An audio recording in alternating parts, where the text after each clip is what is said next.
When you switch your role from a seller to a broker on Fiverr, you could free up your time because you can now outsource the job to freelancers. But this doesn't mean that you can stop working. Instead, fully utilize your time to generate traffic to your profile. No matter how cool or fabulous your gig is, you are not going to generate any sales if your profile is not visible to your potential clients. Thus, generating traffic to the profile becomes as important as delivering quality work. This is a time-consuming task which requires a lot of effort. Hence, now that you have freed up your time by outsourcing the jobs to freelancers, you can focus on generating traffic to your profile. You have to get the word out about your gig and give them a reason to visit your profile. The first way of doing it is by spreading the news on social media platforms. As you already know, social media platforms can be a powerful tool nowadays. The news can be spread on the media like a contagious virus within hours.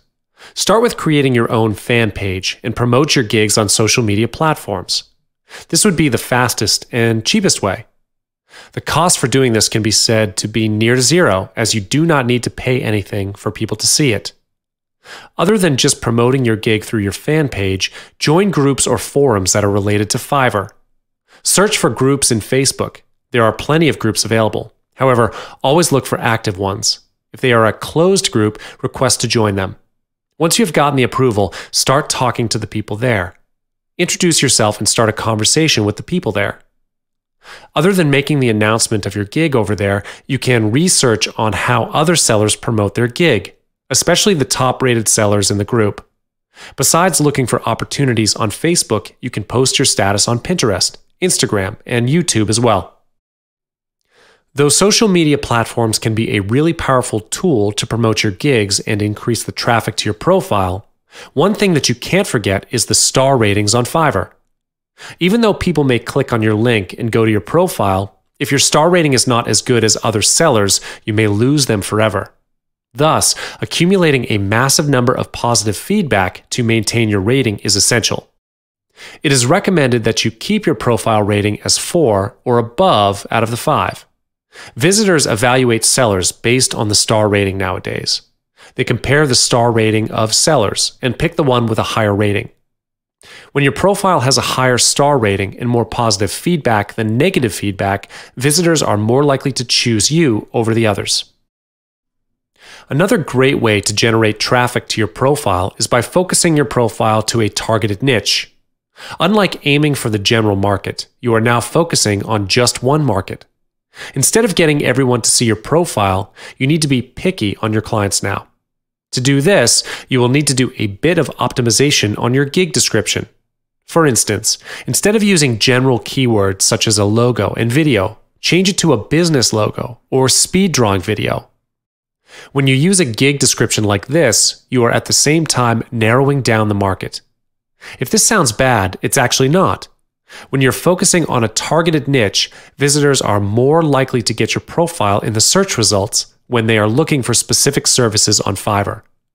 Do some research on the hot keywords that visitors will usually search for on Fiverr, and then optimize your gig description with those keywords. This way, when visitors search for specific services, chances that your gig page appears in the homepage are higher.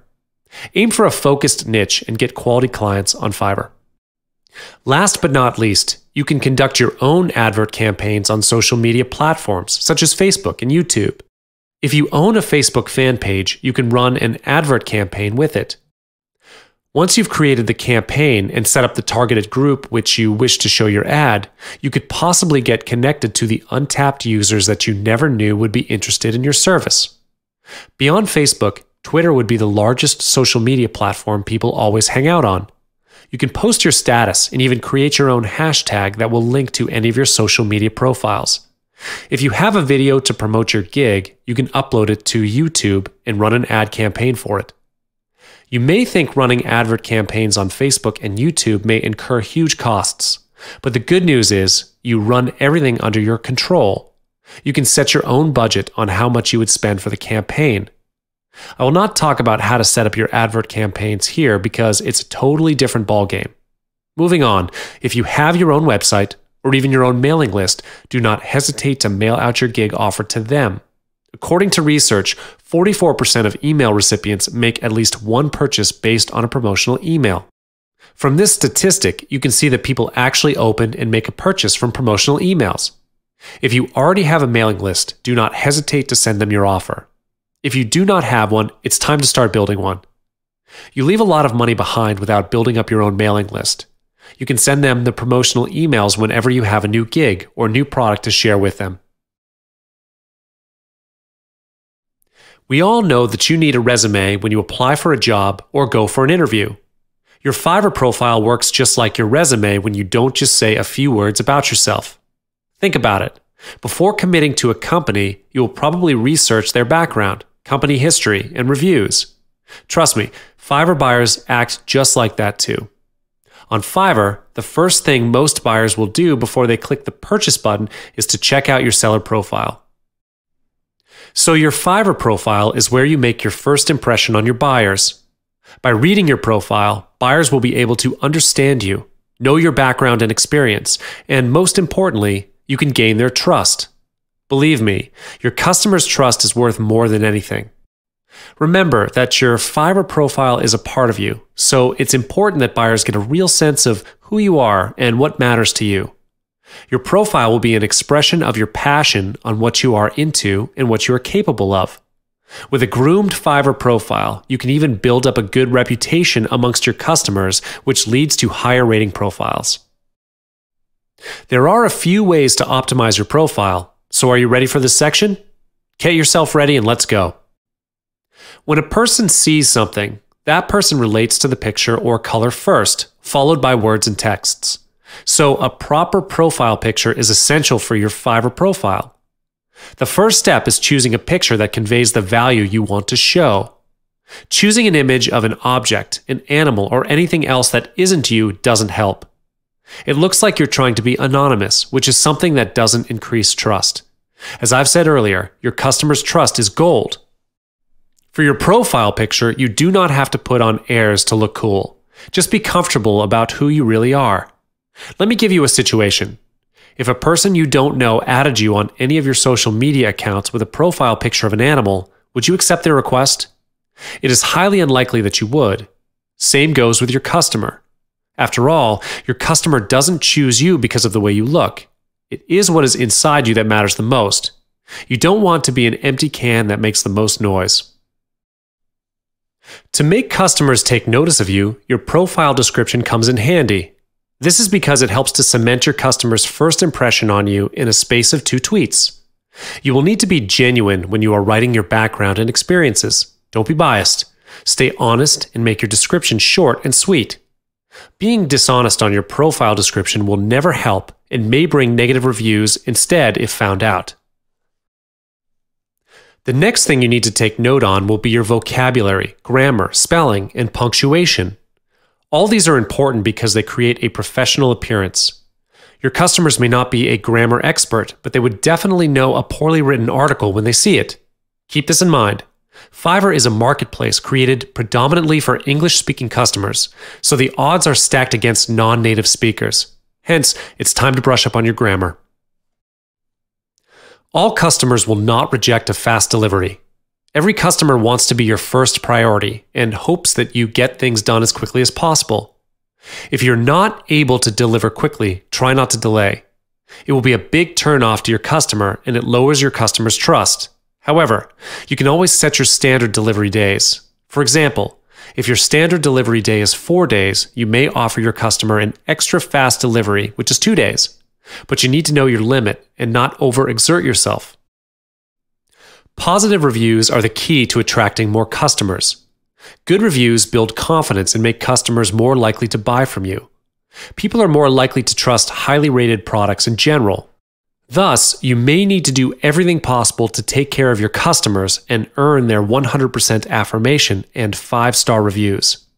Not to worry, I will teach you on how to get 5-star ratings in the next chapter. By the way, do not buy reviews or create fake reviews. If your work is not outstanding, customers will see through the fake reviews and figure out that you're padding your own gigs. In this case, not only do you lose your customers' trust, you also lose your special ranking if you are a new seller on Fiverr. No matter how small an amount $5 has become in today's world, it is still something we do not want to risk as a bad experience. It is better if you and your customer achieve a mutual understanding on the issue of refunding. For example, if you cannot make your order right, promise your customer that you will fully refund the amount back. A mutual cancellation can be done peacefully with the right attitude. It is normal for people to get really sensitive when it comes to money issues. Customers tend to get cranky when their orders fail to reach their expectations after spending a certain amount of money to get their work done. You will get complaints and negative reviews that touch on money issues. When this occurs in your profile, your reputation and the effort you put in could be discarded in a flash. To get more people to be aware about your profile, you can create content with a blog post. Use social media accounts like Facebook or Twitter to share. If you don't have the time to create content or don't have the motivation to do so, you can always post tweets with your links for informative and interesting articles related to your service. Use helpful software like Buffer to schedule your tweets to your posts in advance so that you won't have to keep posting in order to grab attention. But take note, continuous self-promotion will only irritate people and cause them to unfollow you. Hence, in order to grab people's attention, you might want to craft some good tweets with attractive images. As I've mentioned above, people look at the colors first. Long texts or content will only bore them. The time will inevitably come when there may be something wrong with one of your gigs, or you're having a problem with your account, or a buyer leaves a completely unfounded negative review, or something awful happens that can only be solved by Fiverr's customer support department. Attitude is important. You don't want to be rude to them as they are your lifelines. Last but not least, do not be a copycat. It is very important for you to know this. Do not copy even if you are desperate for great gigs to boost your profile. Copying is rude and dishonest. If you do so, you're stealing others' ideas to make your own profits. If the original seller finds out about this, they can launch a report against you. By getting reported from the original seller, not only will your gig get taken down, your entire account could get closed down too. So it is very important that you do not copy. On Fiverr, the procedure of being the middleman, in other words, brokering, can be complicated if you're not familiar with the system. From communicating and getting information from the customers, looking for and dealing with freelancers, to the delivering of work, it would be a big problem if you do not know the right way of doing this. In this video, I'll teach you about the brokering system and lead you step by step through the whole procedure. Without further ado, let's get started. Step 1. Connect with the client. This would be the most important part amongst all the other steps. Connecting with the client and understanding their needs are the keys to success, so communication with the client is essential. Throughout the conversation, get as much information as you can to understand clients' needs. The key point here is to be specific. Quality work can only be delivered when you can achieve what your clients want. If needed, collect the necessary files to be sent to the freelancers. Once you have obtained the information from your client, list them down and state the prices for each gig. Send them the custom offer according to their requirements. However, remember that they might not take up the offer if the price is too expensive. But once they've accepted the offer and made the payment, you can then proceed to the next step. Step 2 is to look for the freelancer. If you've already been in the business for some time, you would have already built up some connections with freelancers. Send the request from the client to freelancer. Take note before sending the request to rearrange the details of the gig. If there are special requirements from the client, list them as special remarks. Always remember to be specific on the request of the client when you convey the message to your freelancer. When both of you have made a mutual agreement on the work, set a timeline due. Set the date at least 30 days before the actual delivery date to your client.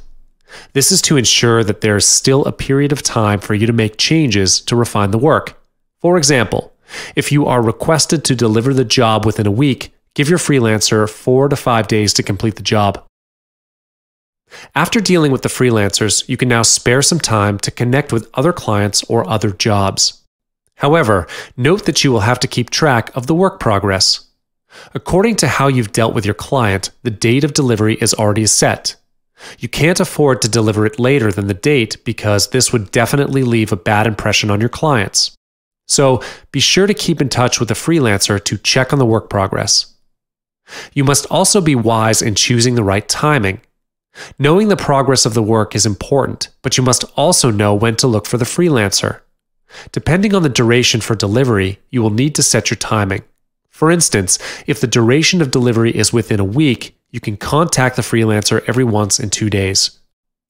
This is to make sure that the work is up to standard, as well as to keep both of you up to the timeline. Like I have mentioned earlier, get the work from the freelancer at least 3 days before the delivery date to do a final check on the work. Delivering good quality work is the key to keeping your clients happy. Therefore, to ensure the quality of work is up to standard, get the work earlier from the freelancer to avoid last-minute changes. When you are checking on the quality of work, always take the client's requirements into account. The quality of the work is based on the requirements from clients. It is neither up to you nor the freelancer to decide. Thus, check the work based on the information provided by your client. If needed, request for final revision of the work. Lastly, deliver the work to your client. Once you've gotten the entire work from your freelancer, compile them and save it in zip file if needed. Double or even triple check the work. A small tip here: create a checklist. For example, if you are requested to create a logo and have to save it in different formats, list them down on a paper. Check on the files and make sure you have all the formats in the folder. A checklist will ease your work on this. Finally, deliver it to your client. Now that you already have the knowledge on how to generate your traffic to your profile, do you know that finding a freelancer to work with you is something to learn too? As you know, there are loads of freelancers out there who are willing to work, but are they all qualified for you? This is an important question to ask because you don't want to hire them without knowing them. The quality of your freelancer is equal to the quality of your product at the end of the day. So, how can you approach your freelance to work for you with quality assured? Let's get started.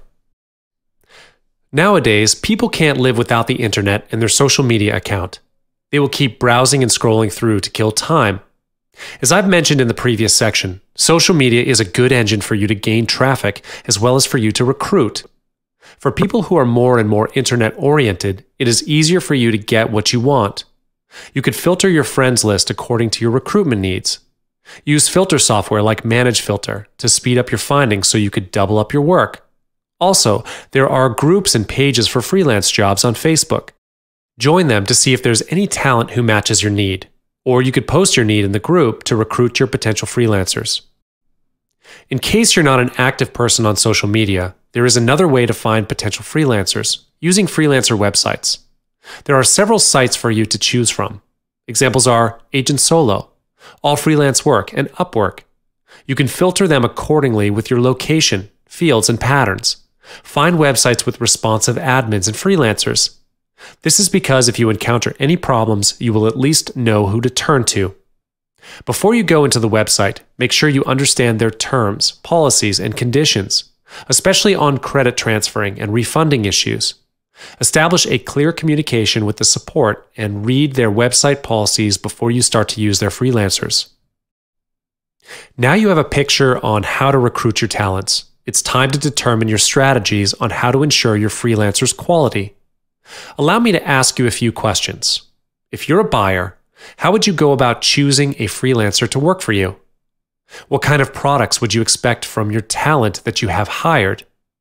If you make a bad choice, it will affect the balance between you and your buyer, which creates bad feelings. I'm sure you know where bad feelings can lead your business to. Thus, to avoid all these from happening, you will need a good plan and some strategies before you get into the recruitment business. First, recruit wisely. You need to know who you are working with.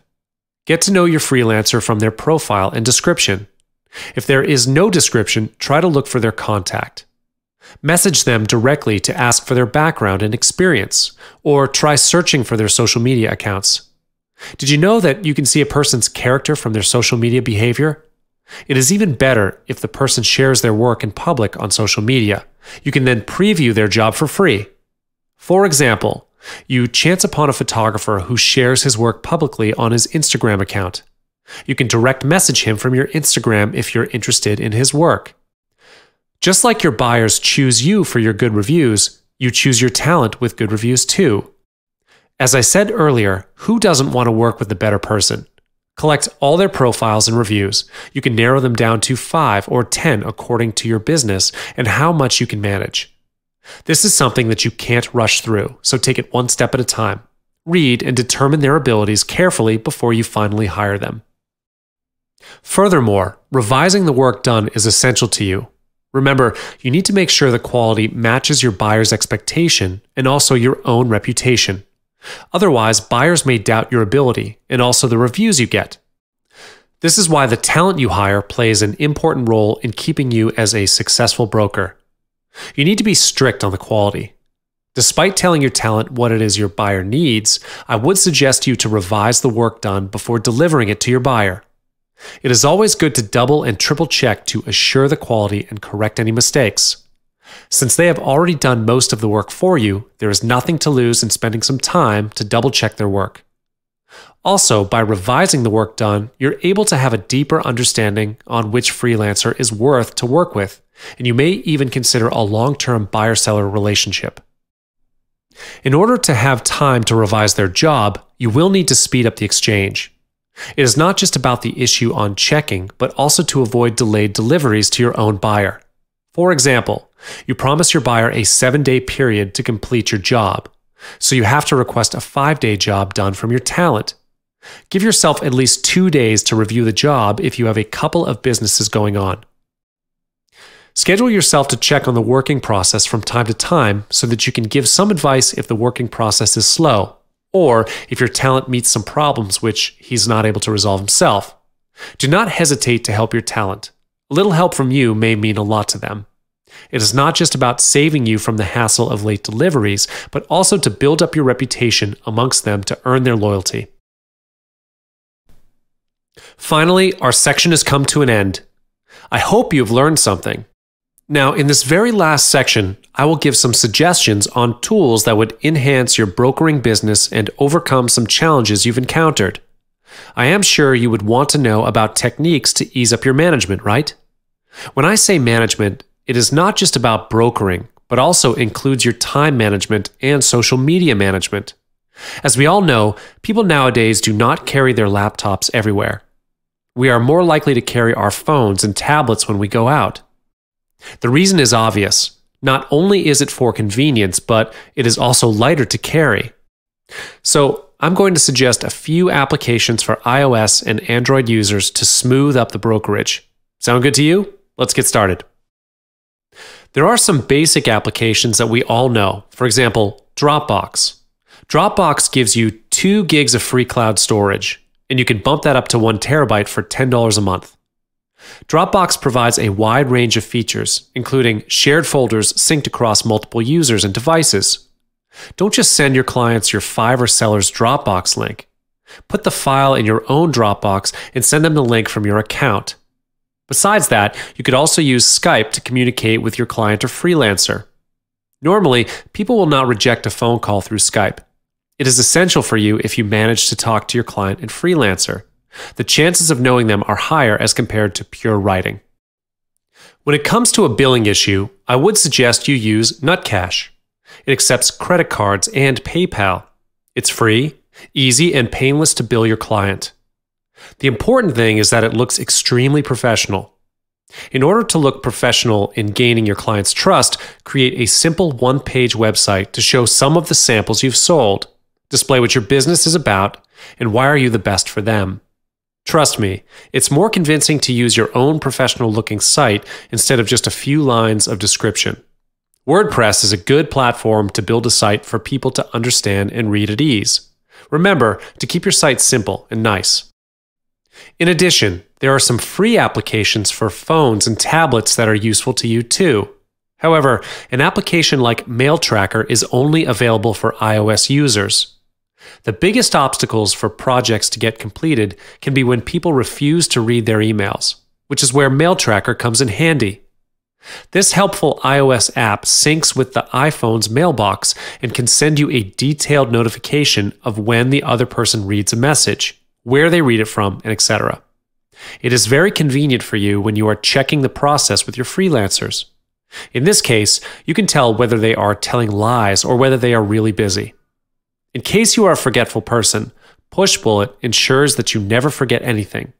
The app syncs with your computer and can display all of your notifications from your phone right on the screen. Pushbullet can let you send files between devices, which can be immediately downloaded. So you would lessen the risk of missing any job review for your freelancer before you send it out to your client. The best thing about Pushbullet is that it's available on a variety of platforms, including iOS, Android, Chrome, and Firefox. If you prefer to buy an app with more features, here's my suggestion. When it comes to project management, Basecamp is one of the biggest names around. The service provides a centralized place for organizing and coordinating projects, allowing teams to create notes, lists, and schedules, upload files and plans, assign and manage tasks, and communicate with colleagues about progress on each individual element. In this case, it is easier for you to communicate with your freelancers on the progress. With the company's multi-platform approach, you can view and edit anything you need from any device you have handy. However, you'll need a Basecamp subscription, which is free for 60 days, that runs anywhere from $20 to $150 a month. It is available for iOS, Android, and also the web. Next is an app for you to keep yourself on track. Unfortunately, it is only available for iOS and Mac users. Clear is a simple and well-designed to-do list to help you stay on track. You can easily drag and reorder your to-dos, and adding a new item is as easy as pulling down your list and typing it in. When you're done with a task, just swipe right. Clear makes it easy to jot down a thing you need to do and pull it up on either your Mac, iPhone, or iPad, and it all syncs over iCloud. If you're really weak in planning and time management, this app will definitely give you some help. Finally, we have come to the very last part of the section. Here, I would like to talk about some social media managing apps that I have mentioned in the previous sections, which are Buffer and ManageFlitter. Buffer is a software application designed to manage social networks. Buffer allows users to schedule posts sent through the application to the user's social media accounts. This feature can schedule and send posts to Twitter, Facebook, LinkedIn, App.net, and Google+. There are various default time slots in the application, which are based on the times during the day when social media users are most active online. The free version of this app only allows 10 posts at a given time and only allows the management of one social media account per social media website. On the other side, there is a paid version of Buffer named Awesome that allows you to schedule 100 posts at any time and allows the management of up to 10 social media profiles. It is available for both iOS and Android users and also the web. On the other hand, ManageFlitter is a web-based application that assists Twitter users to gain insight into their Twitter account. ManageFlitter provides a set of tools that allows Twitter users to effectively curate, prune, and grow their Twitter account. In addition, ManageFlitter provides an easy way for users to integrate their Google+ account with their Twitter account. It also allows Twitter users to identify people who don't follow them or lack other desirable traits and subsequently unfollows them. ManageFlitter users can analyze their Twitter account data in a variety of ways with ManageFlitter. You may be wondering how others earn up to hundreds or thousands of revenue just by offering services on Fiverr, if it is just worth $5 for every service. However, if you have already been in the Fiverr business for long, you would know the secret. Yes, it's through stacking up on gig extras. Gig extras are the main source of income. In marketing terms, the $5 work can be said to be the front-end product that you offer to attract potential customers. Once they get into your offer page, they will see the upsells, which are the gig extras on Fiverr. That being said, gig extras increase the revenue for one gig. Like I said, a gig extra allows you to earn more than $5 for one gig in Fiverr. You are creating your own sales funnel in Fiverr when you create gig extras for your gig. Through the sales funnel you've created, you do not need to send more traffic to the same place. By just offering the gig extras, you can generate larger profits with the same amount of traffic. Gig extras are the additional services that you can offer them on top of the gig for an additional price defined by the sellers. For instance, if you offer a 3-minute voiceover with $5, the gig extras that you can put here is an extra $10 for syncing the voiceover to the video. The prices for gig extras are all up to you, but take note of this: the gig extras that you offer must be congruent to your gig, and the price must be fair. Other than knowing why you should offer gig extras on Fiverr, one thing you need to take note of is the different Fiverr levels. You will get to offer more gig extras as you advance up each higher level.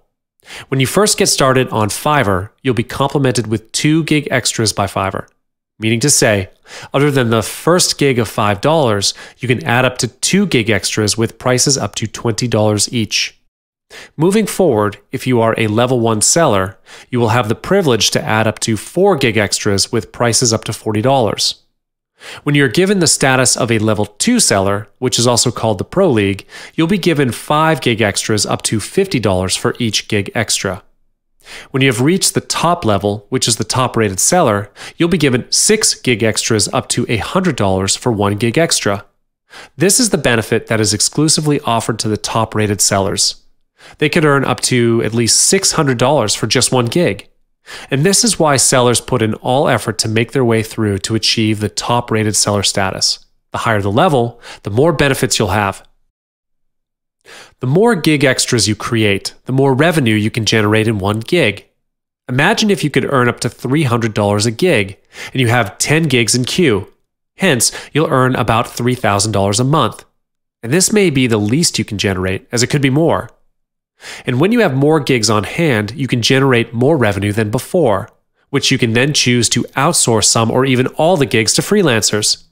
It will be more efficient to buy someone else's time to work for you. When you increase the revenue, the margin that you can offer to your freelancers would be higher too. Moving on, you increase the variety of your services when you increase the offer of gig extras. You offer a package of services to ease the work of your buyers. People always look for a place where someone could do everything for them. Offering gig extras is a great way to understand what your customers need. After some time, you can design a package of services and put it up as the custom offer for your customers. When people click on the custom offer, it will automatically pick on all the gig extras for them. Think of it as setting up a favorite order for them.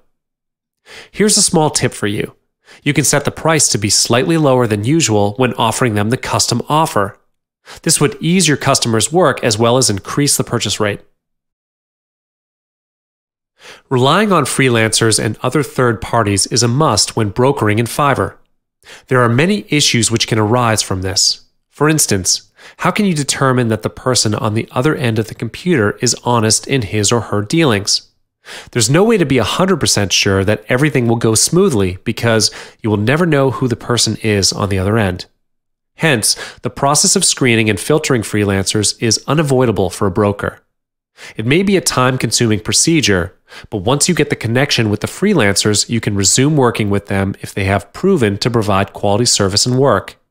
Here are a few methods that will help keep you at ease. You're going to go through a series of filters before you decide to contact them. Without further ado, let's move on to the first level. First and foremost, you must pick the right place to post your offer. Use established marketplaces on the internet. The difference between non-established and established marketplaces is that established ones will keep only good quality freelancers. There is already a large pool of freelancers available in these established marketplaces. The following are a list of established marketplaces where you can find quality freelancers: Agent Solo, All Freelance Work, and Upwork. Many potential candidates will send you the link to their profile once you get your job posted. Read through the feedback they've gotten. Even though such information may not be able to show you exactly how reliable they are, but it does ease your work if you are hiring the freelancer for the first time. Filter the candidates by their ratings. After you've posted the job in the marketplace, you'll get a bunch of responses from freelancers hoping to get the job. Contacting them one by one would be time-consuming. To solve this problem, filter them according to their ratings. This would also help you to decrease the number of candidates. In general, there are 2 types of rating systems, which are the 10-point rating system and the 5-star rating system. If the marketplace that you use is using the 10-point rating system, make sure the freelancers have at least 8 points and above. If they're using the 5-star rating system, look for freelancers with at least 4 stars and above. The rating system runs this way. When their services are satisfying, their buyers will leave them positive ratings, which contributes to their overall rating. Thus, the higher the rating, the better the service they manage to provide. In this level, filter them out according to their ratings, then move on to the next step. The next method would be reading through the feedback and reviews in the profile. If you can, try to look for their profile on other platforms like Facebook. From their profiles, you can evaluate them better. From these networks alone, you may not be able to get in-depth details of their work habits, but you will be able to know their general online behavior through the content they share online. It would be a good reference for you to understand the freelancers better. However, if you're not up to looking up for their profile on other platforms, you can go to their profile in the marketplace. When you are on their profile page, scroll down to look for reviews and feedback from their former buyers. Read the reviews and feedback in their profile. It is acceptable to have a few negative reviews or feedback because there are always difficult clients that have requirements which are nearly impossible to fulfill. However, read through the comments and take note of it. Here's a side note for you. Like I mentioned, it is acceptable to have a few negative feedback, but make sure that there is at least 90% of positive feedback from the buyers.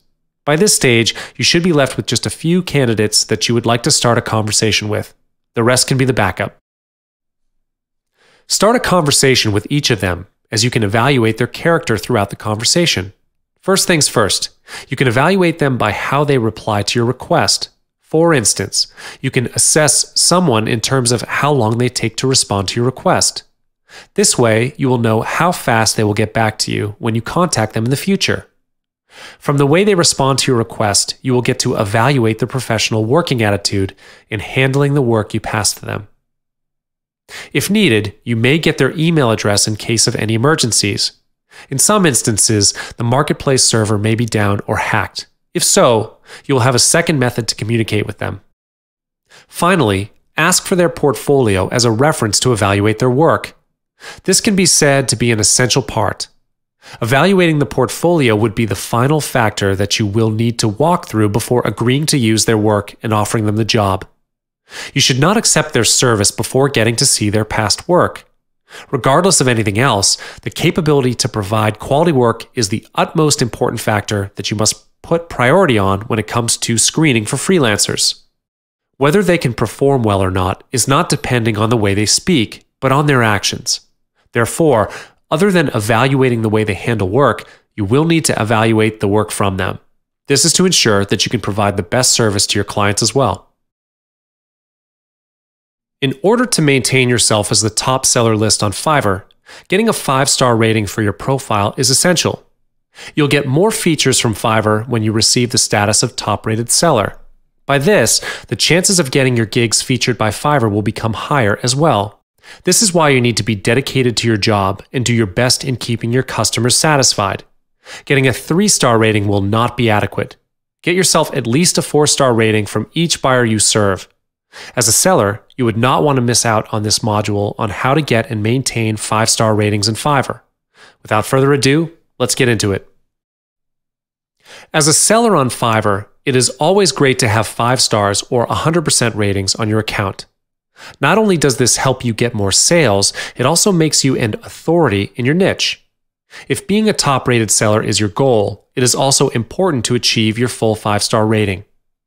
If you want a 100% positive rating on your account, you will of course need to give 100% of effort in doing your job. That's what every buyer wants, right?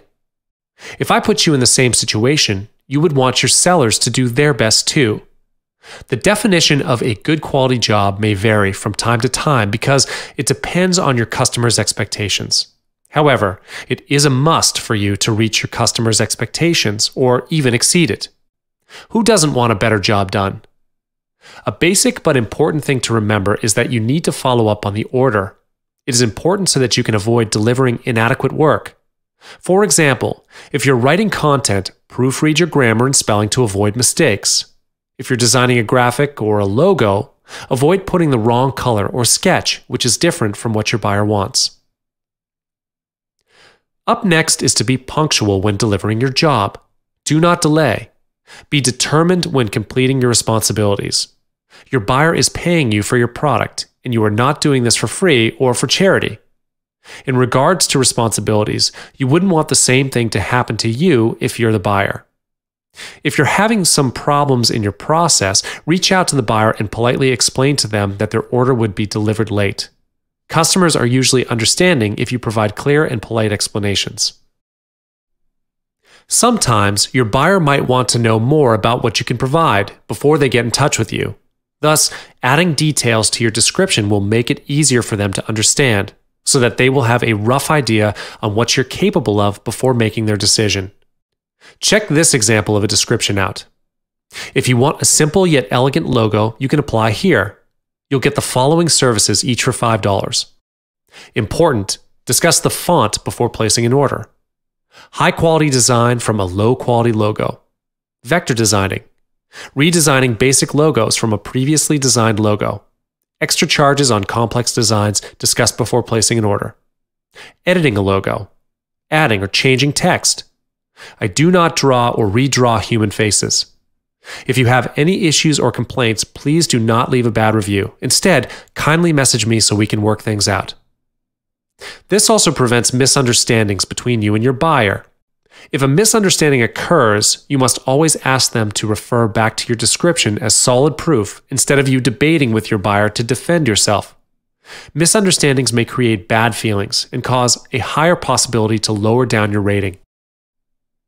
One word of advice: be responsible when doing your job.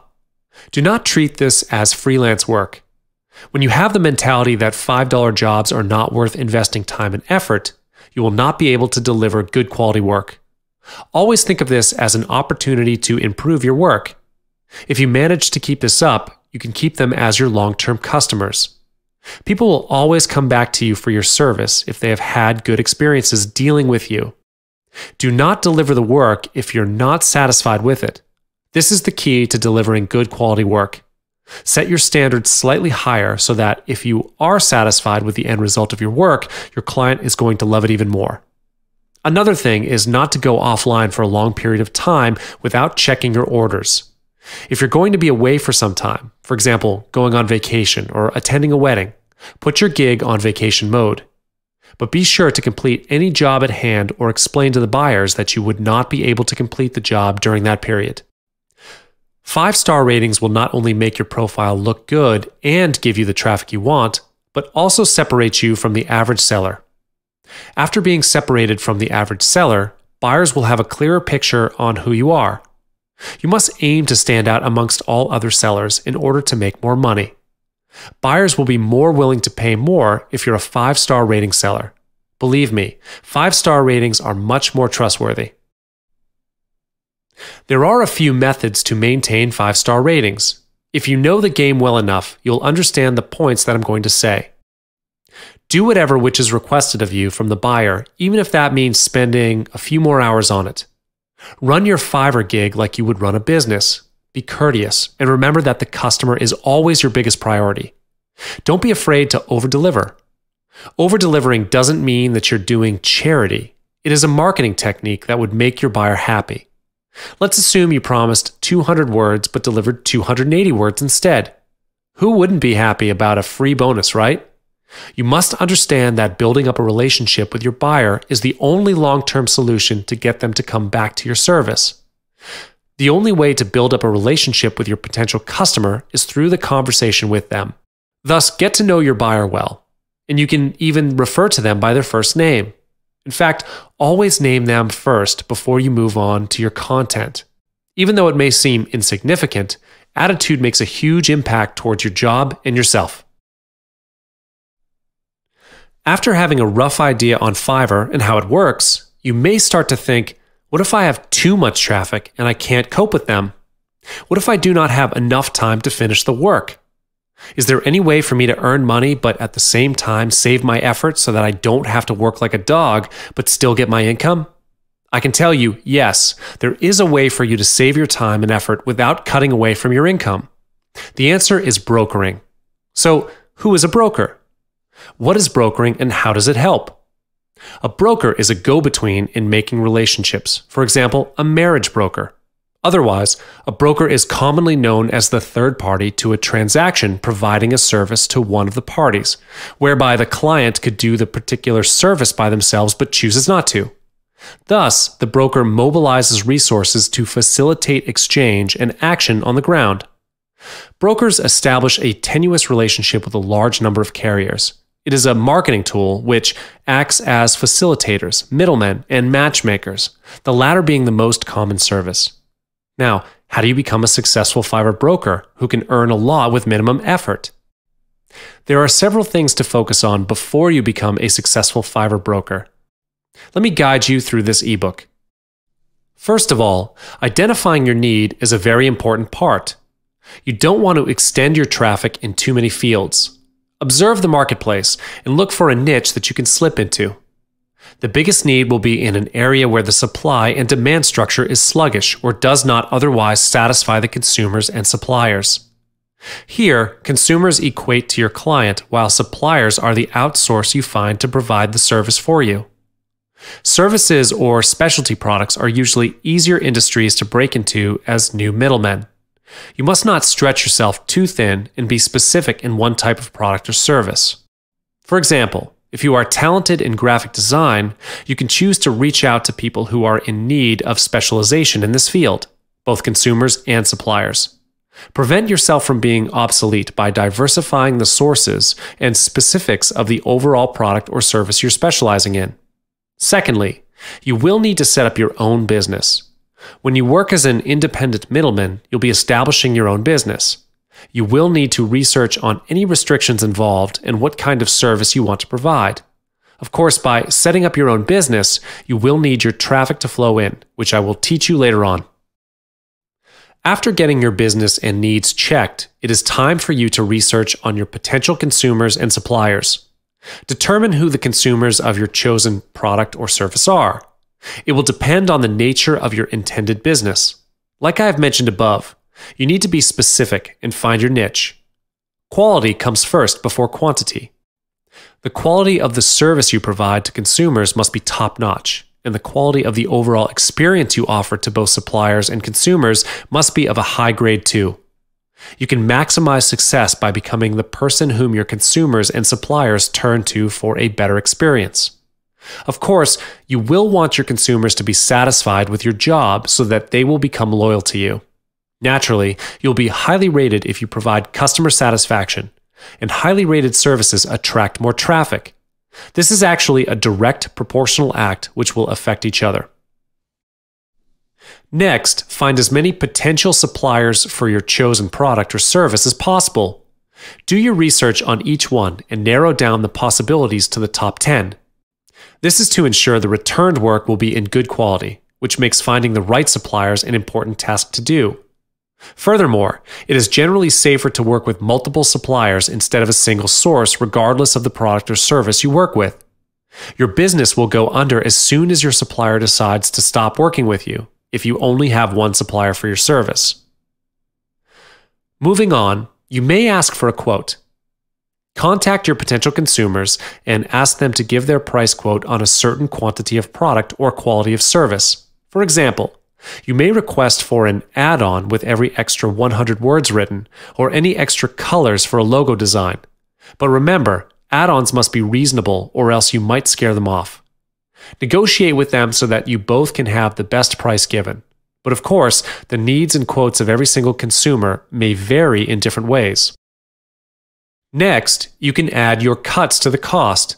This is because you will earn money being a middleman by earning a certain commission from each sale you make. The exact amount can vary. It is based on how much your consumer offers and how much you offer to your suppliers. For example, your consumer offers you 10 USD for every 200 words for the content. You outsource this job to your supplier, ask for 2,000 words for the content, and offer a total of 30 USD.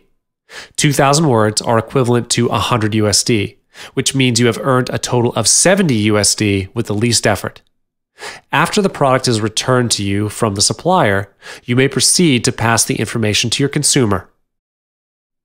Listening to your consumer's feedback is also an important note to take. This is because you need to understand what your consumer really wants for their service and whether the service that your supplier gives to you matches the expectations of your consumer. The idea you have in your head may not be the best course of action. It is always good to have an open mind and be flexible to any idea provided. Observe both sides of your business carefully to determine how well your current process works and where you might need to improve. You may even consider asking the parties you work with to rate the experience or answer a few survey questions about it. Also, you have to stay responsive to both your consumers and suppliers. Make yourself easy to reach by giving out your contact number, social media accounts, or email. This is so that if there are any questions from any side, you will be able to respond quickly and clear their doubts. It is a win-win situation whereby you will gain a good reputation among your consumers and suppliers, and at the same time, get your own profits earned. So finally, why brokering? This is because it helps you to earn easy money. Who doesn't want to earn money with the least effort spent? Of course, I wouldn't say there's no effort spent because you will still need to generate your traffic to your account and optimize your profile in order to gain population. But you can lay back and see the money go into your account after that. Brokering also helps you to save time. After you have outsourced most of your work to your suppliers, they are the ones who will be busy. As for you, you may take your own sweet time and save on legwork. You see, just by taking some extra actions, you can make your life so much easier. You don't have to work like a dog to earn your income. Working smart is more efficient than working hard and will double up your saved time and work. So why hesitate? Let me show you how to be a successful Fiverr broker in no time. Let's assume you are a broker on Fiverr. Other than screening and filtering freelancers, pricing your offer to the freelancer is always a complicated issue, especially when you are new to the system. To set a price of your job offer from the earnings on Fiverr would be a big question mark for some. There is no 100% guarantee that you'll get a perfect freelancer all the time, so dealing with a difficult freelancer is unavoidable sometimes. As you may already know, negotiating with difficult freelancers is not an easy task and requires certain techniques. You need to think in terms of how a freelancer would think when you're setting up the prices for them, such as factors that will affect whether they will take up the offer or not. The cost plus factor comes first. When you can offer a price that is worth more than what they will need to do, it makes an irresistible offer to grab. The market price is the next factor. You must not offer a price that is too different from the market price. You may not know how to start researching on the market price if you have just begun. Here's what you can do. Visit all the other marketplaces, search for keywords, and mark down the prices offered by the other sellers. For instance, if you're looking for a graphic designer to draw a logo for you, look for the keyword logo design in the marketplace. From here, you can see how much people usually offer to the freelancers. Moving on, the third factor is value-driven. This is once again a factor that is related to the first factor, the cost plus factor. Regardless whether you are a buyer or seller, people always look for the value. What's in it for me is the first question that will pop up in our minds. As a seller, you must be able to show them the value. Cost plus factor plays a vital role in the brokering system. When a gig is not profitable, freelancers are more than likely to turn down the offer. They accept gigs based on the offers that can earn more than what they will need to do. This includes the time that will be needed to invest, and whether the time they invest to work on your job is worth the price or not. If they could have worked for another gig with the same amount of time but with a higher pay, they will definitely go for the second offer. To calculate the cost plus for a gig is relatively easy. All you will need is the unit cost and the desired profit margin. For instance, if the wages for a workday is $15, to finish the whole project will need at least 1 week. Hence, the unit cost will be 30 times 7, which equals to $105. So, if the gig doesn't offer more than $105, freelancers are more likely to put your gig offer as their last option.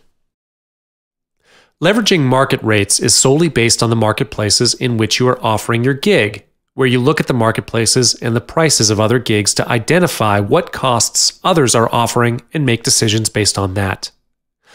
You can do some research on the other gig prices offered by other sellers in the marketplace, especially about the gigs in the same field. Once you have the information needed, set a price that does not run too far away from the margin. It can be slightly higher or lower than the others. Try to find a balance between that which can satisfy both your financial budget and the cost plus of the freelancers. It is not an easy task to set the price to be win-win all the time, but always remember to refer to the market price. The market prices in comparison to international freelancers may vary. That said, if you're using international marketplaces, you will need to understand the local and international market. Last but not least, freelancers are value-driven. Like I've said, this is a factor that goes together with the cost-plus factor. People will always look for a gig that can profit them. Even if they have decided to take up the offer that does not profit them, they will work equivalent to the price you've offered. That said, the lower the price, the lower the quality of work they will deliver to you. Thus, always ask for further information from freelancers. For instance, a standard voiceover costs $100. But if you want it to be synced with a video, it'll be another $50. You can ask the freelancers to send you a custom offer with all the gigs listed out with prices, like how Fiverr is doing now. This way, you will know what you've paid for, as well as collect references for future use.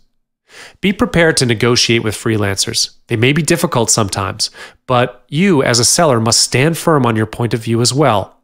If the price they ask for is not favorable as well as unprofitable, do not be afraid to turn down the offer from the freelancer. The price structures can work three ways, which are calculated by hourly rates, daily, monthly rates, and project-based rates. Hourly rates and daily or monthly rates are usually for sellers who like to hire for long term. If you are not keen on running around looking for freelancers every single time you receive orders from your clients, you can look for someone who is willing to work long term. There are, of course, also cons if you're hiring them for long term. You will never get to know the person that works from you. That being said, you will not know what happens if he or she is missing in action. In case of emergency, you wouldn't know how to contact them other than through emails. The ideal price structure will be project-based, which you'll pay them once per project. This way, you do not need to worry about the issue of commitment. You can always go back to the same freelancers if you find the job they completed has achieved most of the positive feedback from your clients.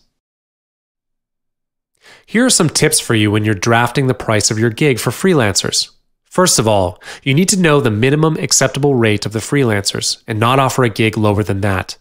And then, as a broker on Fiverr, you should pay your freelancers from the earnings you receive from the client. Calculate your own profits in between after you pay the freelancer. If the return on investment is low, discard the request. When the ROI is low or even negative, it's said that the job isn't profitable. After you have gotten everything on track and start to deal with diverse clients and freelancers, this is the time where you may feel challenged. Even though this means you actually own a great business and you're doing things right, you still need to be prepared for whatever future you are heading to. The more people you cope with, the more difficulties are faced. There are many different types of personalities that you'll encounter, and you will need to make yourself flexible enough to bear with them. Managing your freelancers is not an easy task, especially when dealing with those difficult ones. Do not ever underestimate this. I will share with you the issues you may face and the solutions to these problems.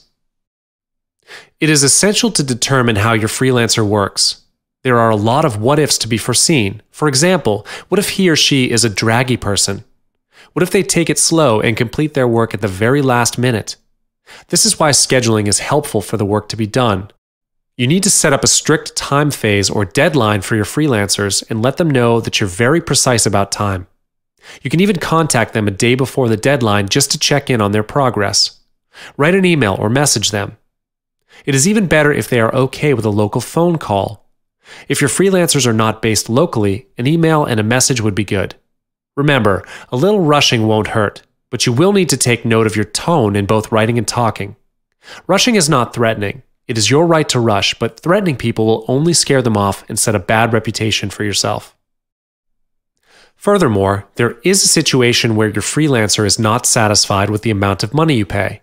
Trust me, it happens. So in this case, what should you do? First, establish a friendly negotiation. You do not want to push yourself to a dead end by insisting on your initial pay. Try to bargain with them and work things out together. If you feel uncertain on giving extra pay to people you don't know well, you can promise a bonus if they are able to finish their work on time with splendid quality. In this situation, no one loses. Of course, you can always call off a deal if you are not comfortable or if you think your freelancer is asking too much from you. Settle for a mutual cancellation and find another freelancer who's willing to work for you with your pay. If the majority of your freelancers raise up the payment issue, then it is time for you to readjust the pay you offer. Try not to think of how much you have to lose, but of the loyalty that you've earned.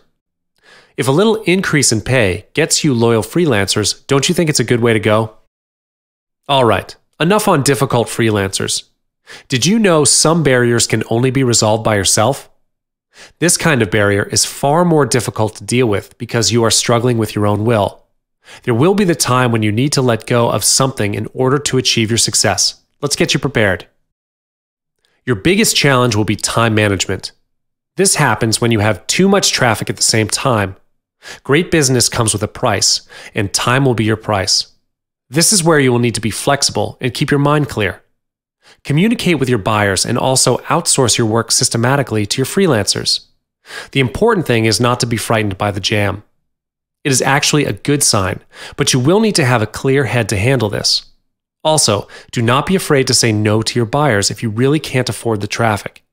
Being honest to your buyer is better than messing up your business. Buyers will not leave any bad comments or reviews if you talk to them nicely and politely. They'll understand. It is good if you're able to handle your traffic accordingly, but this may be the time where your daily life and working life gets messed up. You may be unable to separate yourself into several parts for your work, family, or friends. You may even have no time for yourself. Here's a point to note. A successful person works with quality. If you know your business is great, on track, and doing well, you may choose buyers with the higher price offered. With all the good reviews and 5-star ratings, it is not that hard to get the deal. You can slow down your business by accepting higher paid jobs and outsourcing them to your freelancers. Thus, you can spare yourself some time to have a good meal and quality time with your friends and family. Remember, successful people do not work like a dog, they work smart.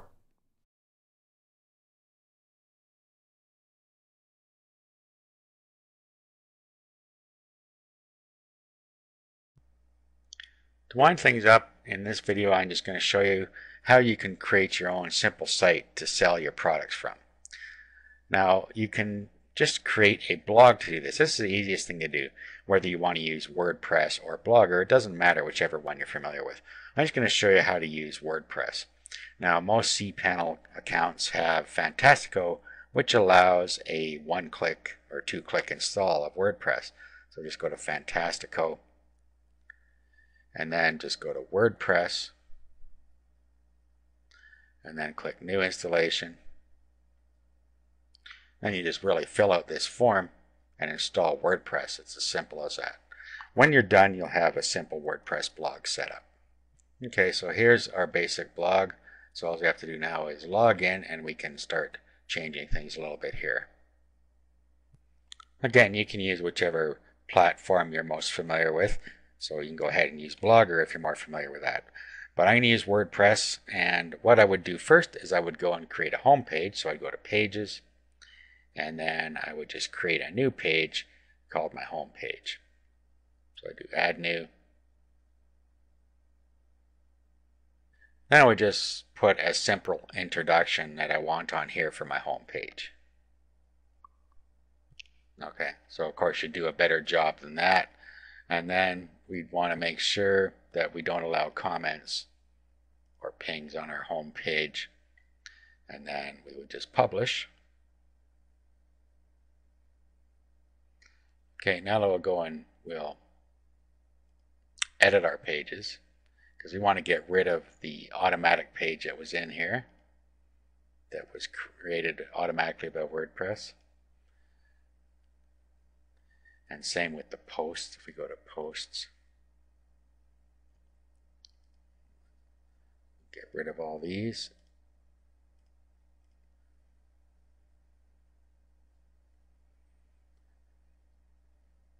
Okay, and then what we can do is now we can just create new posts for each of our videos.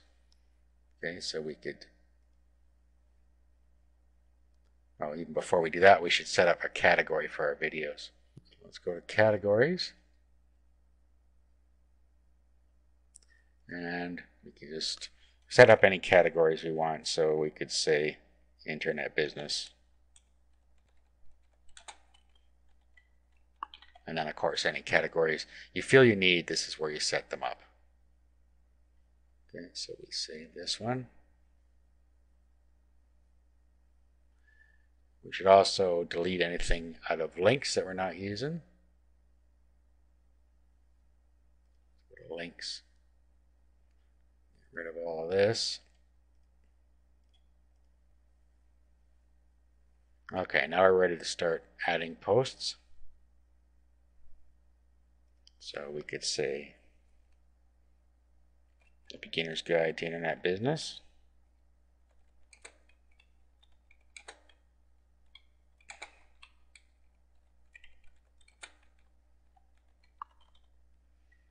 Okay, and then we would put a description in here.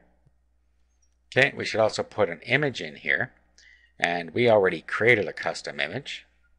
We could also use one of the e-covers that we have here.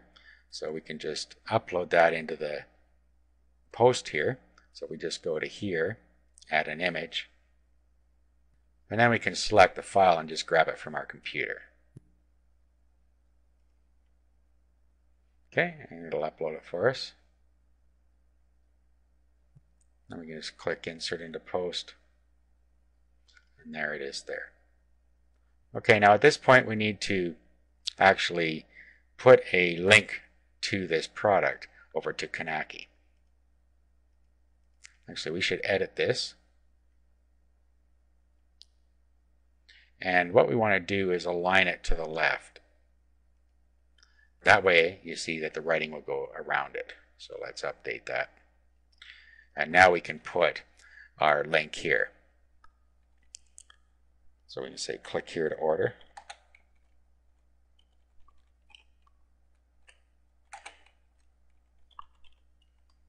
Okay, and then what we do is we go over to our Knacky site. And then we decide what we're going to use. We can use Knacky's order page, or we can use the PayPal order page if we want the money to go right away into our account. So we can just copy this link here. Let's highlight it, do a copy, and then we can go back to here, and then all we do is we highlight this, and then we click this link here, paste our link in, and target, we can have it open in the same window or a new window, and insert. Okay, at this point we can publish it. Okay, now what we want to do also is go into settings and set our home page up. So let's go to settings, and then we need to go to reading, and then we need to create a static page. This is so we can set our front page to our home page. And you only need to do this if you want to have a home page. If you want it to act like a regular blog, then you don't even need to bother with this. Okay, if we view the site now, okay, here's our home page, and here is our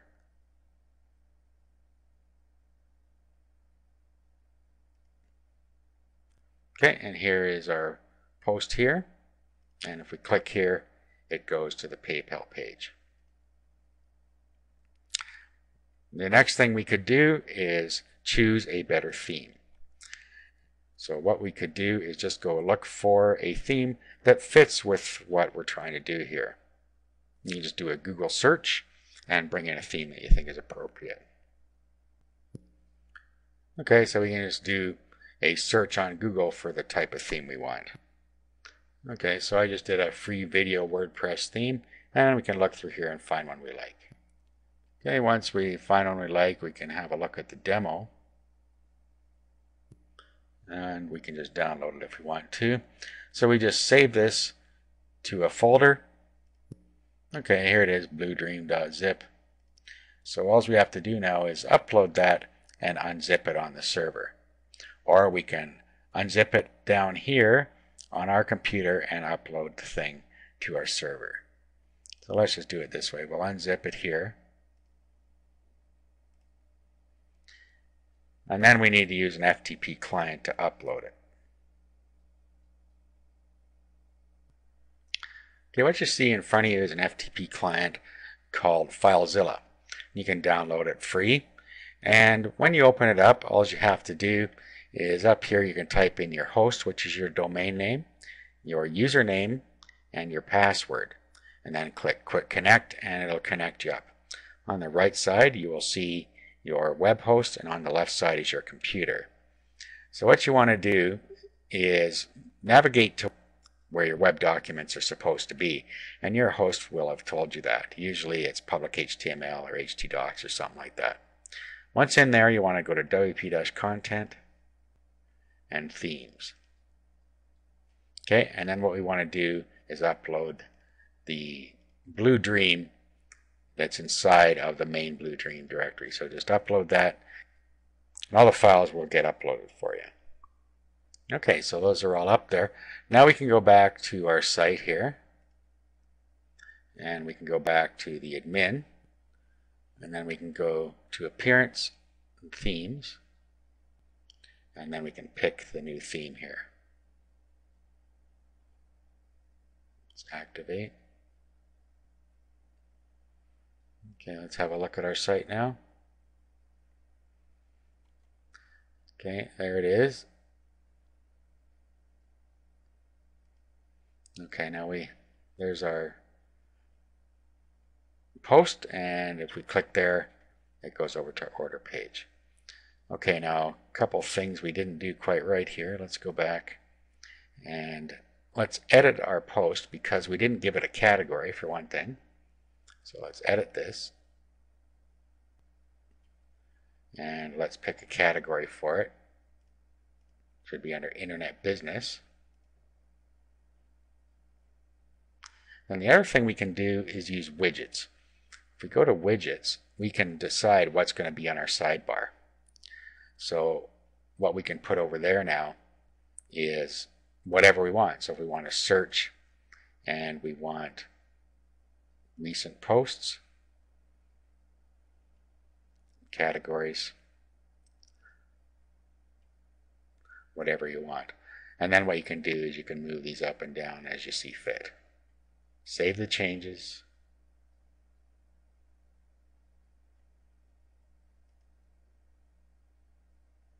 Okay, now if we visit our site, we'll see there's our search, our recent posts, and our categories. Okay, so now we can get directly to our page that has our product on it. Okay, so that was an example of how to use WordPress to set up a simple site. Of course, you can use any type of blog you want to set up a simple site, or you can use a simple HTML pages. Okay, now last thing I would do is I would make a link to all of my Knacky products. I would just do this in the link section. So I go links, and then I would add a new link, and then I would say see all of my teaching DVDs. Okay, at this point I would go back to Knacky, and then I would pick up this URL now, which goes to my entire gallery, and then I would put that in the web address. And then down here we decide how we want it to open. So underscore blank is in a new window, and then we just add the link here. We might want to also create a link category. That's up to you. See, right now it's going to go into Blogra, but we could just say recommended videos or whatever you want to call it. We'll just call it My DVDs. Add the category. And then let's go back and edit our link to put it into the right category here. So let's put it in My DVDs and update. Okay, so if we visit our site now, you'll see my DVDs and see all my teaching DVDs. If you click on that, it goes to the proper page here where they can look at all of our DVDs and order them from here. Okay, so that's it. You now know how to set up a physical product on Coonaki and sell it from your own website.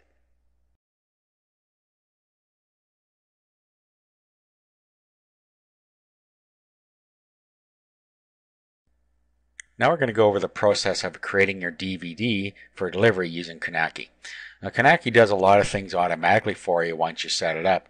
You can see what they are if you're going to deliver a CD or a DVD, whichever case. You can see what they do for you: manufacturing, assembly, full color DVD printing, DVD case, full color one panel insert, full color DVD case cover, cellophane wrapping, UPC barcode if you need it, 24-hour rush manufacturing, and you get all that for $1.75 per DVD. So as you can see, that's a really good deal.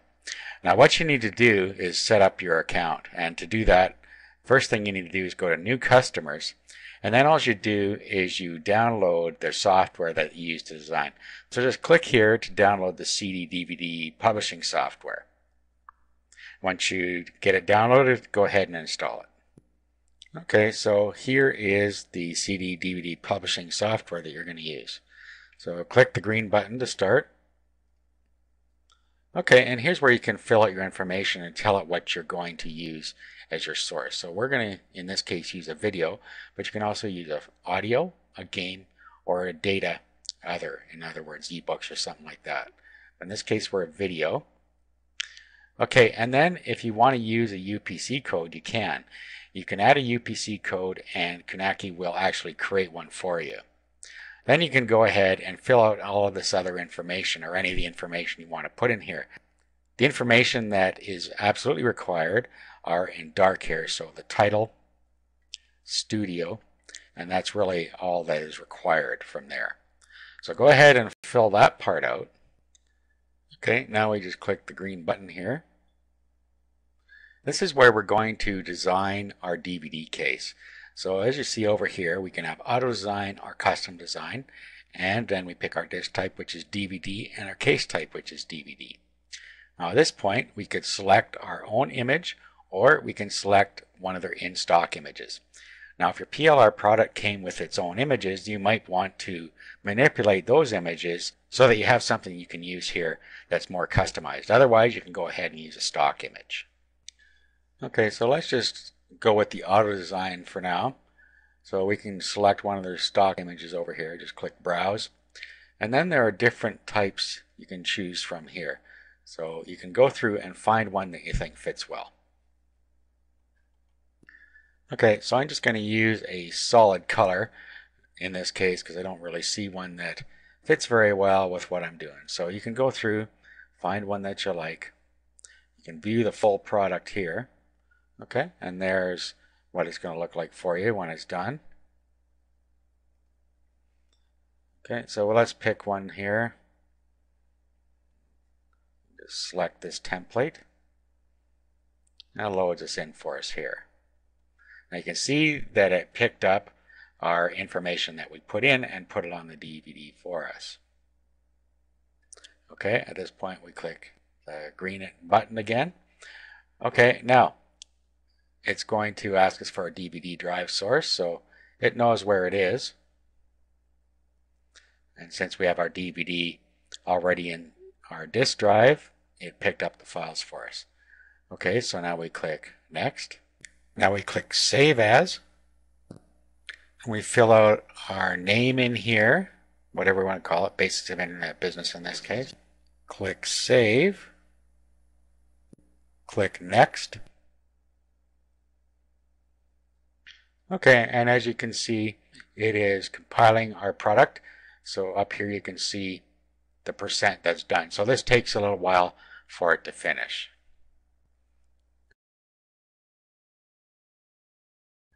Okay, as you can see, we're 99%. Okay, now we can launch our product. The master product has been completed and ready for testing and uploading to our facility. So it's saved to location below, and it's showing us where on our computer it's saved. Okay, so let's launch it. Okay, and it's showing us our information here. Here's the front of the case. We can open the case. Okay, here's the inside of the case, and here is what our DVD looks like. We can rotate the case.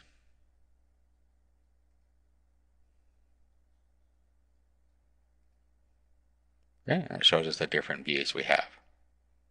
Okay, this is the back, that's the spine, and that's the inside.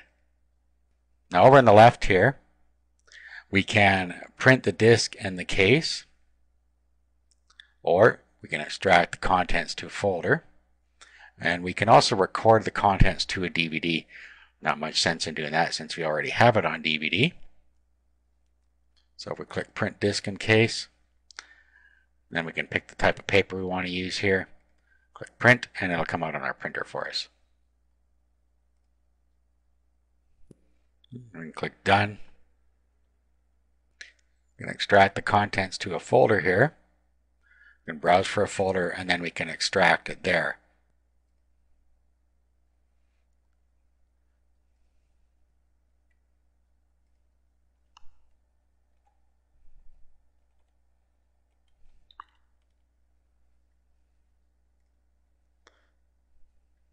Okay, start extraction.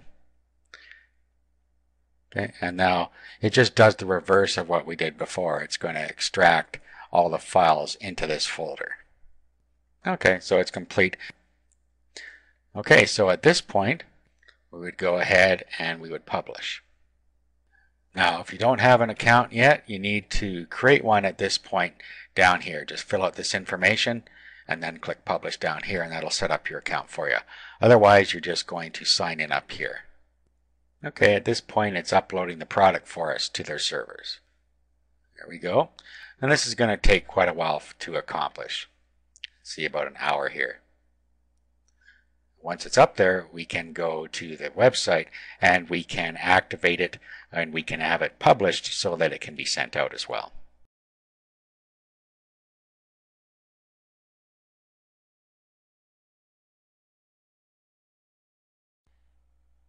In this video series, you're going to learn how to create your own DVD product that will be automatically distributed for you using a software called Kunaki. Now, Kunaki takes care of the distribution for you, but what you need to do first is you need to create a product and get it onto DVD. So we're going to go over those steps first.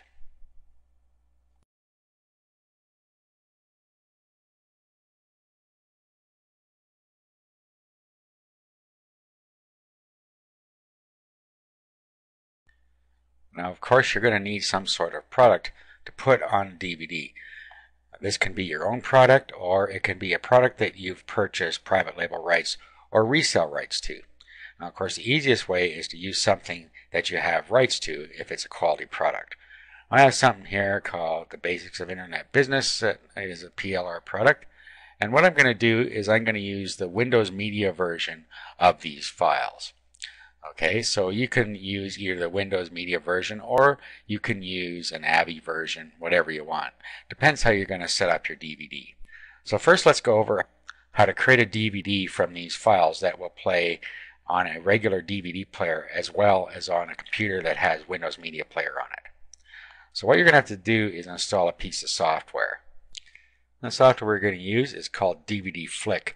This is a free software that will allow you to burn directly to a DVD, which is what you need for Kunaki to work. You're going to have your product burnt to DVD first because that's where it gets the source from.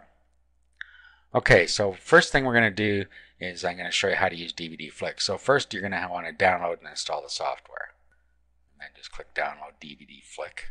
And it goes to SourceForge and it will start its download automatically from there.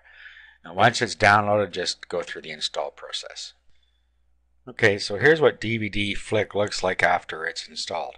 Now make sure that you take all the defaults when you're going through the install wizard. Okay, so the first thing we're going to do is we're going to set up our project settings. So we go to project settings and then we'll just give it a title. So we're going to call this Basics business.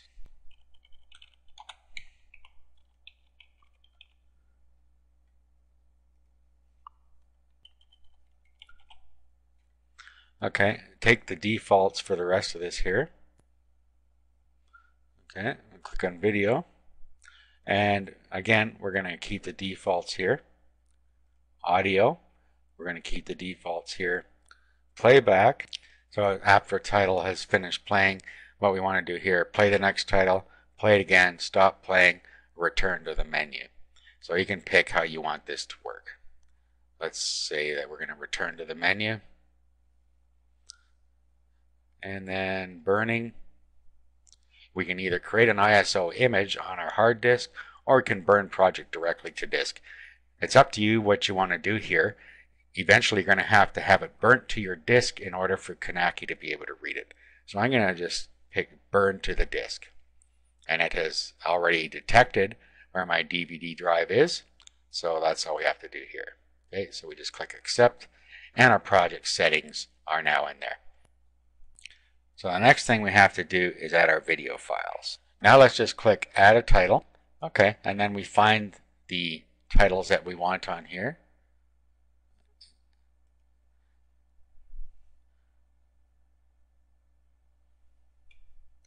Okay, so we have our different ones here. So what we can do is hold down our control key and then just pick them all. Click open. Okay, now we can move these up and down. So we need to move this up to the top. As you can see, we have in this particular pack, we have an order of 1, 2, 3, 4, 5, 6. So it's easy to tell where they belong. They also contain titles, so all we have to do now is edit each title. So in the first one, we'll edit the title, and then we can just call it. Let's change the title here to what we want it to say. Okay, so the importance of branding in this case. And then we can choose our target aspect ratio 4:3, which is normal, or you can make it widescreen 16:9 like this. And what that's going to do in this case is stretch it out a little bit. So I'm going to keep it at normal. Click accept. Go to the next one, and then we just do the same thing to all of these videos. We'll just go and change them as need be. Okay, so as you can see here, I've changed all of the titles. Okay, now what we do is we go to our menu settings, and now we can determine what we want for a menu. Okay, so we can have no menu, or we can choose the different types of menus we have here. We have mosaic, orange LED, etc. So you just pick whichever ones you want. I'm going to choose simple white, and just click accept. And now all that's left to do is to create our DVD. Just click on that. Just telling us our destination folder already exists, and it's doing that because I've already created a DVD before. So I'm just going to click yes, let it overwrite it. Here it's telling us that it's going to burn it to DVD after it's finished rendering. So we don't really need to see that again, so you can click on that. Click OK, and then it will go through this process here. There are 7 different steps, and once it finishes those, it's all burnt to DVD. Okay, so at this point it has finished rendering everything, and it is now buffering it, and it's going to write it to the device. So once it's done, it's going to be on DVD ready for Knacky.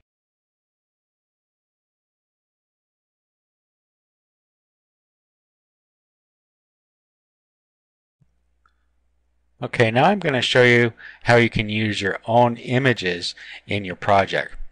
Now, if you have a PLR product or your own product, you probably have your own images. Now, the problem is that you need to have a square image in order to be able to use it on the disk.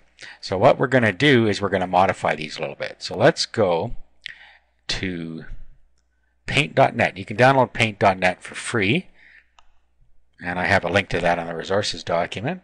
So let's open up paint.net now.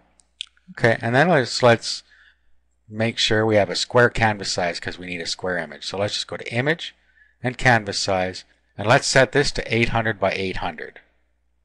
Make sure maintain aspect ratio is unchecked. And there we go. We now have a square image. Now what we're going to do is we're going to import a layer, and we're going to use one of our files. So let's import from file, and then we can bring in something from here. So let's bring in our ebook cover, and we can put that down in the middle here somewhere like that, and we can use that as our image if we want. Now, of course, we can bring in other images as well if we want, but this is just a simple example of how you can manipulate the image.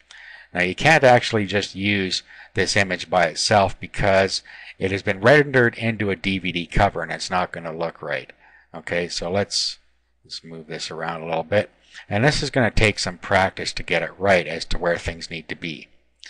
Okay, so we'll just take that and we'll save it, and we'll just call it custom, and then we'll change this to JPEG. Click save, click OK here, and flatten. Okay, that's all ready. Now what we do is we go back and we start the process again. We'll go and we'll open up our design window. Okay, so we'll just continue here. I've already done this before. Now,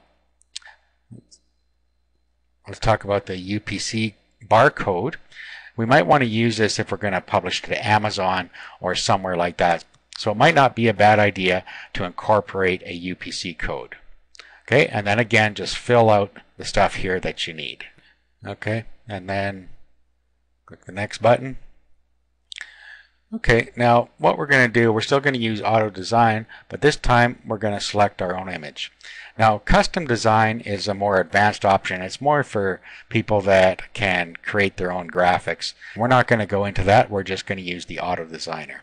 Okay, so we're going to select from our own images, and then a window comes up, and we're going to select the one we called custom, which is this one. And there it is.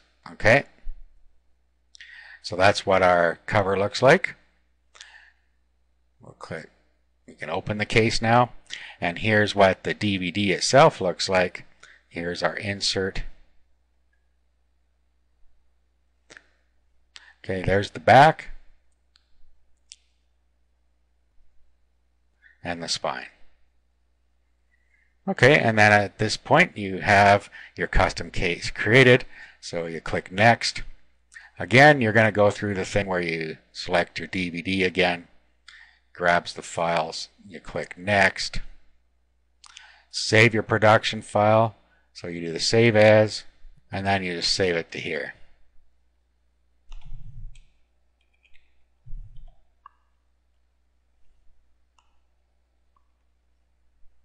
Okay, save, continue, and now it's going to render it for us. And we just go through the same process, render it, upload it, and it's all ready to go.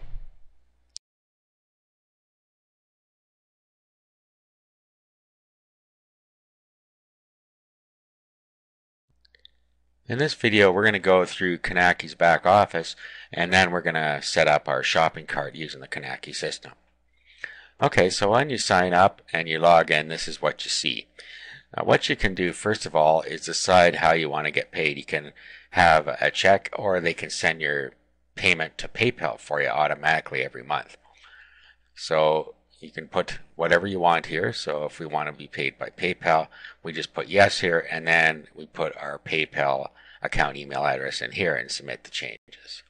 Now further down here, you can see what paychecks were sent out and when, so you can just click on one of these if it's relevant, and you can look at what paychecks went out. Okay, pending orders. This is going to be the orders that have been accepted, but you have not made arrangements to pay for yet. In other words, the customer may have paid for them through one of your other providers, such as an XML feed or through another shopping cart, but they haven't actually been marked as paid in the Knaki system. So you're going to have to go in here and you're going to have to pay for those. You can also pre-fund your account so that this happens automatically. Now this is going to only happen if you're using a third-party shopping cart or you're using the XML feed that Conacky supplies that you can use with other payment processors. So if you are going to use a third-party shopping cart, you're going to have to deal with this part here, and to do that you can just have it paid automatically from your credit card or from your PayPal account. Now down at the bottom here it shows you any pending orders. So these are the ones that are going to need to be paid for before they'll go out. Okay, you can view and track your recent orders here. Of course, I just put this product up, so we haven't done anything with it yet. Now, before we go any further into these, we should actually go and configure our product. Now, all your products show up down at the bottom here after they've been uploaded. So what we can do is we can go into configure first. And this is where we can set up our product details. Okay, now as you can see, you can order a free review copy of the product and they'll mail it to you. Now this is only once per publisher, not once per product. So once you do this the first time, that's it. And that's just to show you the quality of the product. Okay, and then what we need to do is go down a little further. We need to set our retail pricing. Okay, so we have here set your retail price for the product, and this is if you're going to use Conacky shopping cart. What they'll do here is they'll send you a monthly check or to your PayPal account for the amount of orders you sold times your retail price minus the $1.75 manufacturing cost.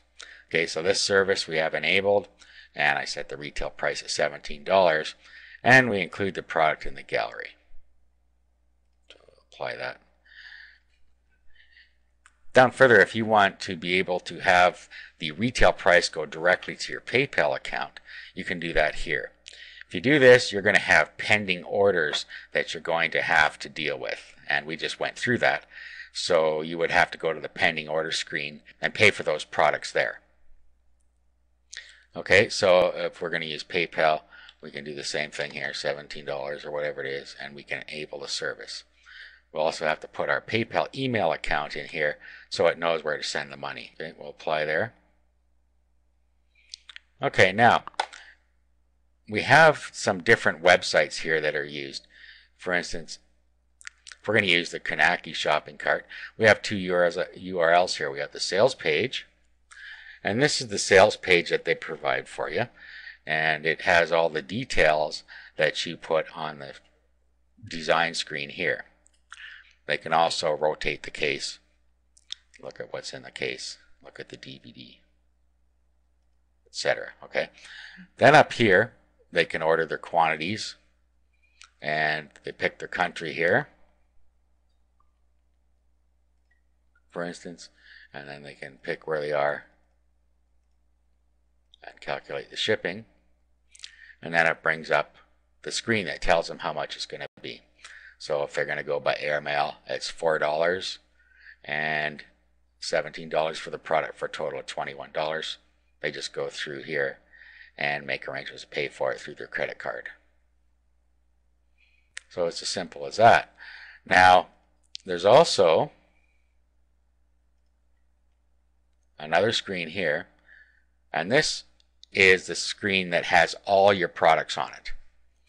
So if you had more than one product, you would see them all lined up here, and then they can go through and they can pick the quantities here. Same deal up at the top, and then they calculate the shipping, and it will give them a total for all the DVDs that they order. Now, similarly with PayPal, you have two different sales pages. Though they look the same, let's click on this one.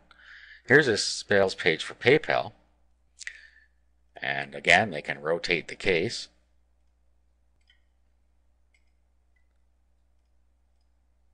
And you see here that they have PayPal is their payment option, and it's going to go to your PayPal account. So again, they would pick their country here, calculate the shipping,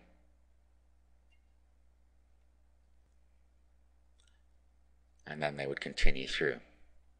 So they just put in their details down here, they go to checkout, and then it should redirect to our PayPal account here. Okay, and indeed it did. It redirected to our PayPal account, and now we can accept the payment. And once that happens, they will show up in the pending order. So that's how you can use the PayPal side of it. Now if we go back to here again, we also have the same page with all of our products on it here with the PayPal option. Okay, so here it is here. It looks exactly the same as the other page. And again, if they put in their details up here, hit calculate shipping, it's going to do the same thing again.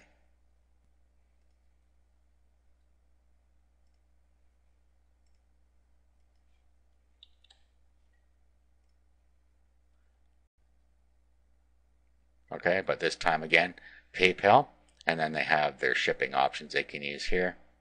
Put in their details, and when they check out here, again they will go through PayPal, and the pending orders will appear in your pending orders section.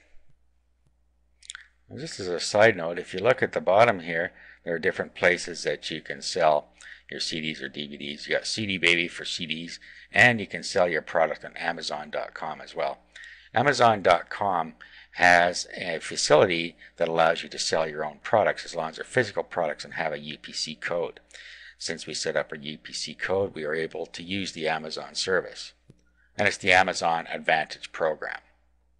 And down here, you can read about the Amazon Advantage program and sign up for it. And once you sign up for it and your product's approved, you're all ready to go. Okay, now let's go back. We have our product set up now. Let's go back to the front page here. And now let's look at some of these other things. Okay, now pending orders. We just talked about that, and this is where your PayPal orders would be if you took the PayPal option. We talked about that. We talked about view and track recent orders. Now down here you have different ways that you can order and ship your products manually. So you can order and ship your products to a single address, you can order and ship your products to multiple recipients and addresses, and you can order and ship your products to a CSV list of recipients and addresses. CSV is like a spreadsheet type of format. So you need to format those properly, and then you can use that as a list of where to ship your products. So if we go into the CSV, we can enter our names manually here. So say we have 10 that we're going to send. So we could go next here, and then we can enter the name of the 10 people we're going to send here. Now obviously this would probably be easier to do using CSV. So if we did the CSV method, it comes up here and tells us that we have to use the following fields in our CSV file. So if we set that up with these fields in it, and we have 10 records, then we can just import that into here. Up here we have our delimiter, comma, pipe, or tab. A delimiter simply tells the program where the first field ends and the next one begins. So we'd have company, comma, address 1, comma, address 2, etc. So if we look down here, we have name, comma, address, comma, address 2, comma, city, state, zip, and country here. Same with all these records. Use one record per line. So that's all we have to do. Name, company, address 1, address 2, city. So basically all we have to do is create records like we see here. So just put our data in a string and a text file and then paste it in here. Okay, let's go back here. They also have a couple of APIs here. These are advanced program interfaces, and these are for use by external programs. That's how they can pipe data into Knacky. Okay, so that's it for this video. In the next video, I'm just going to show you how you can set up a simple website that points to your Knacky products so that you can sell them from your own website.